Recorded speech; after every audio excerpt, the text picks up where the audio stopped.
Most people see grey gravel, but if you know what you're looking for, you can find stones of great value that can send your kids to college or take care of your retirement fund. You're about to learn how to spot the difference between common road fill and stones worth thousands of dollars. You don't need heavy machinery or deep earth mining to find high-value gems, you just need to know what to look for. There are 5 specific categories of high-value stones that are constantly overlooked, and you need to stick around for that first one, because finding that single type of gem can be life-changing. Before we get into the nitty-gritty, if you like this kind of content, make sure to like and subscribe to the channel. It'll help me out massively, and I will keep on making videos to help regular people turn rocks into riches. Enough talk, let's get into it. Number 5. The quartz family. Quartz is often dismissed as milky, fractured chunks in every backyard, but we're chasing high clarity, included varieties. Translucency is your baseline. If it's opaque, move on. You want light to pass through. Inclusions are the difference between a garden rock and a paycheck. Rutilated quartz with hair-thin needles of gold or silver, or phantom quartz showing ghosts of earlier growth stages, these are geological time capsules. When you find these, look for clear, sharp geometry. Flaws are actually value here. The more complex the internal structure, the more a collector will pay. Rutilated quartz is fascinating because those needles are rutile, a titanium dioxide mineral. When perfectly trapped inside a clear, vibrant quartz crystal, it creates an aesthetic highly coveted by the global mineral market.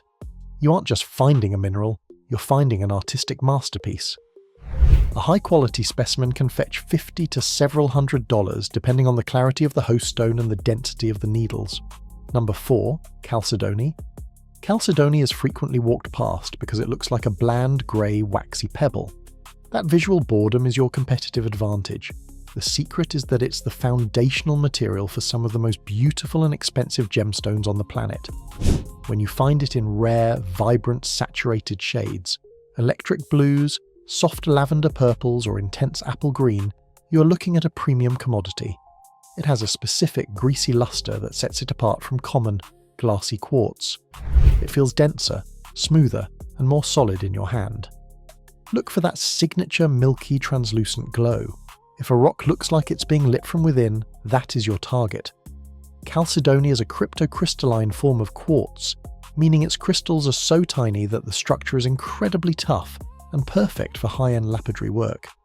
Rare, high-quality pieces with intense, consistent colour can easily sell for $50 to $200 per carat in the right market. Number 3. Agate. Agate is the king of the riverbank, yet if you haven't found a spectacular one, you probably aren't looking in the water. They are masters of disguise, often hiding under a thick, chalky white or grey crust called the cortex. Agates are defined by their internal banding. Take a small, powerful LED penlight and shine it through the edges of anything that looks remotely interesting. If light passes through, you've hit gold. Fortification agates, where the bands form sharp, geometric, angular patterns, are the absolute holy grail for collectors. Don't be the person who drops it, because the outside doesn't sparkle. Crack it, or grind a window, and you might find a neon-coloured rainbow trapped inside. Prices vary wildly here.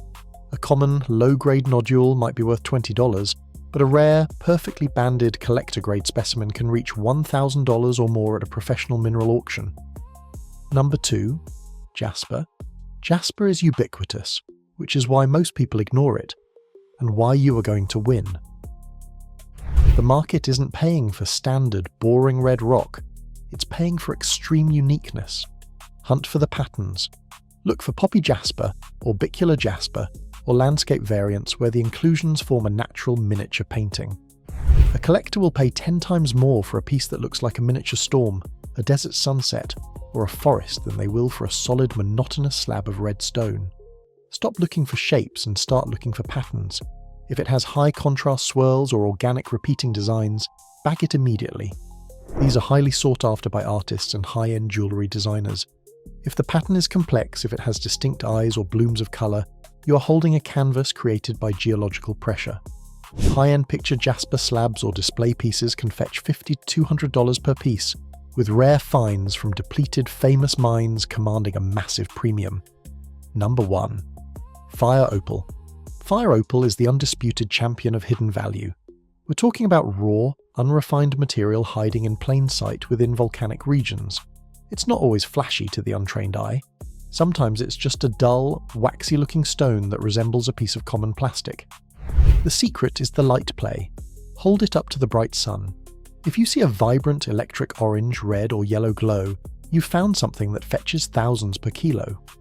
Look for that glassy, shell-like fracture when it breaks. If it looks too smooth to be a normal rock, pick it up.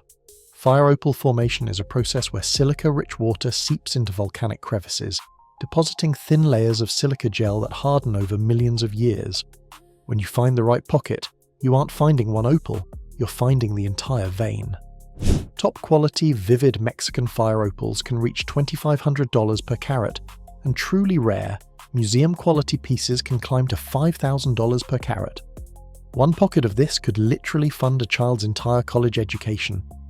To find these consistently, think of the landscape as a giant forgotten bank vault. Most people walk over the currency every day because they think it's road fill. Get low, crawl if you have to. When you're at true eye level with the gravel, you start seeing the translucency, the way light catches an edge, or the subtle weight difference that separates a high-value agate from a standard piece of granite. After a heavy rain, the top layer of loose dirt washes away, exposing fresh, unsearched material. This is your absolute prime window. Look for the raw, weathered, rugged versions. A high-value agate often hides inside a dull, rounded pebble, with a crust that looks like old concrete. Get your hands in the dirt.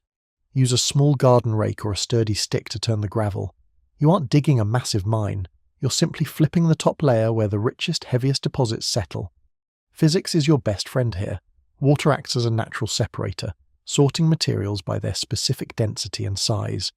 If you're in a riverbed, look for the inside curves where the water slows down and drops its heaviest load.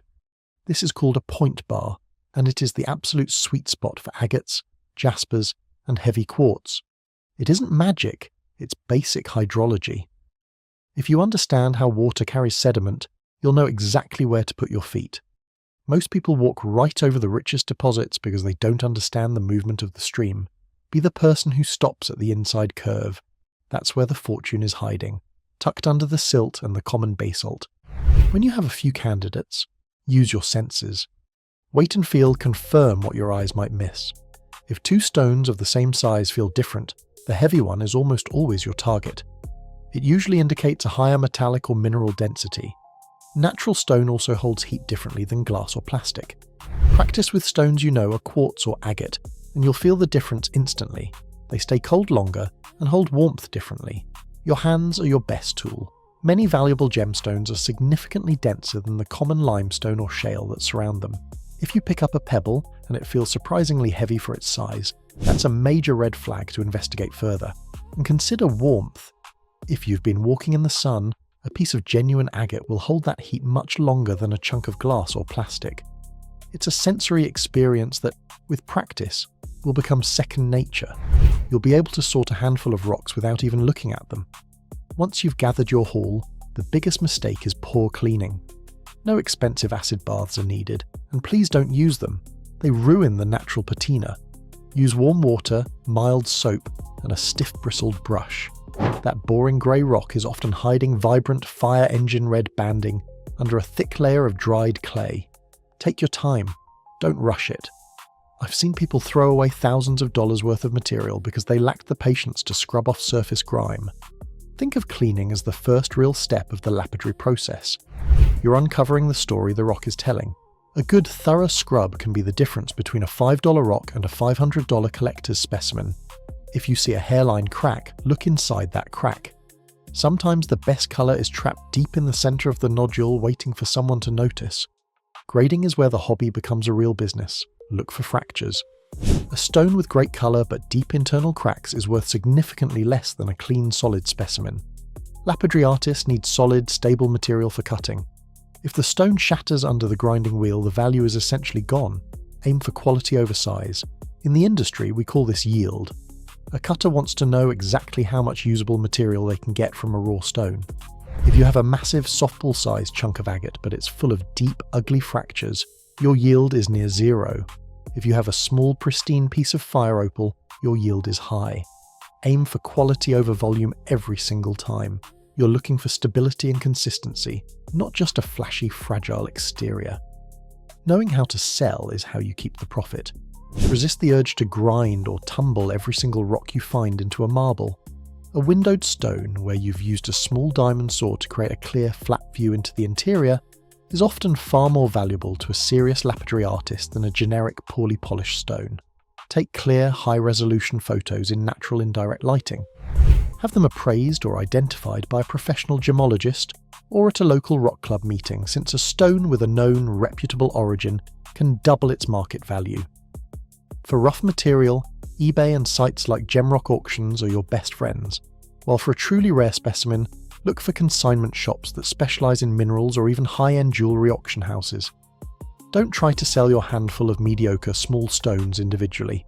Bundle them as lapidary rough or cabbing lots on Etsy or eBay. It's a low-effort, high-volume way to clear your inventory and generate consistent, steady cash while you hunt for the big ones. Look for anomalies too. If you find a stone with strange textures or colours that don't fit the expected categories, don't toss it. If a stone is unusually hard, to the point where it can easily scratch glass, it's worth a second look. If it has a distinct metallic luster or shows perfect geometric crystal cubes, you've likely found an anomaly. Anomalies are true discoveries in the mineral world. If a piece looks completely out of place in the common river gravel, pick it up. Research the local geological history of your area. You might just be the first person to identify a new mineral source in your region. Sometimes, the most valuable find isn't what's on the list, but the piece that defies everything you've learned so far. That's how real, life-changing discoveries happen. Always check land status before you head out. Public land often has different rules than state parks or private property, and you never want to be caught in a legal mess. If you are on private property, always get written permission. It takes one simple, polite conversation to turn a no into a yes. And many landowners will actually let you clear their fields for free just to have the rocks gone, as they consider them a nuisance. Never trespass. It simply isn't worth the legal risk. Millions of acres of public, government-managed land exist where rockhounding is fully legal and even encouraged. Stick to those areas, stay organised, and respect the landscape. Ethical collecting is the foundation of this hobby. If you destroy the habitat or leave a mess, the areas will get closed off to everyone. Be a steward of the land. It's a privilege, not a right, to access these beautiful sites. Building a solid network is essential if you want to take this to the next level. Join online mineral forums, attend local rock clubs, and visit gem shows. Meet the people who have been doing this for 40 years. Go in with humility. Show them your finds, ask for their professional opinions, and really listen to what they have to say. You'll learn more in 5 minutes of conversation with an old-timer than in 5 months of reading books. They know the secrets of the region, they know which creeks dry up, which hillsides are productive, and which specific stones are currently in high demand among collectors. Knowledge is the ultimate tool. Build these relationships. You'll find that the community is incredibly generous and helpful if you approach them with genuine respect. This is a marathon, not a sprint. You won't find a fortune every single time you go out, but stay observant and keep hunting. The true value of this hobby isn't just in the potential resale, it's in the thrill of the hunt and the connection to the deep history of the planet. Every once in a while, you'll reach down and pick up that perfect banded agate, or that rare Jasper, and that single find will justify every hour you spent searching. You're tracing the path of ancient rivers and the cooling of volcanic magma. It's a deep, satisfying connection to the past. Document everything. Take photos, keep a log of your spots, and track your success. Patterns emerge quickly when you keep data. You're building a personal geological map of your area, and you're slowly but surely becoming an expert. The more you know, the more you find. Get outside, watch your feet, and stop ignoring the world beneath you. There's a fortune in the dirt. Stay observant, stay curious, and keep hunting. You've got everything you need to start right now. Go turn those ordinary walks into something extraordinary. This is Carat and Coin. I'll see you in the next one.